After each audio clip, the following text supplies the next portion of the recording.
trendsetter. Whoa, league of my own, it don't get better. No, read what I wrote, I'm a bestseller. Yeah, reach for my goals, hit it dead center. Hit it dead center. The Lions are at 6. I expect the Lions to pivot and potentially trade back. And the reason why is because then they're not going to be taking an edge rusher or a defensive tackle with that first pick. They will get more value somewhere else. It also depends on what happens with the quarterbacks. Someone's probably going to want to trade up, which gives the Lions an option to trade back. I'd like to see him stay in the top 12.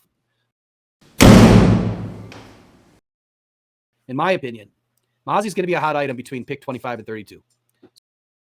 So they've got to make something happen. You're either going to reach at 18 for a dynamic player if you feel fits everything that you need him to fit. He fits your culture. He fits your team. He fits your needs. The Lions want to get better. They want to grab 2 impact players this season. Day 2, Gervon Dexter. I watched Gervon rise from a 5th round in December all the way up to a day 2 guy, as high as a 2nd round. Kobe Turner, he's a very interesting prospect out of Wake Forest. Probably 4th round guy, might sneak into the 3rd. But again, those are those later round gems that if Brad Holmes does his homework right, he'll find them. According to ESPN, the Lions, this is funny. They have Mosley backing up Sutton at the left cornerback spot, which puts Chase Lucas at the starting right corner. I don't think that's going to happen. I can't imagine that happening this season for the Lions. But let's say that it does. If that's really how it shakes out, the Lions have to take a cornerback early. You can't trade back for whatever reason. Devin Witherspoon is my man. He is my number 1 cornerback in this draft. He has been since December. I watched him rise from the 9th rated cornerback all the way up to number 1. And I think that the more people were watching tape and they came across Devin Witherspoon, they finally realized he's the guy. Deonte Banks, he's, a second day or a late 1st round. I feel the Lions are definitely going to take a corner here. You've got to shore up the next 4 to 5 seasons.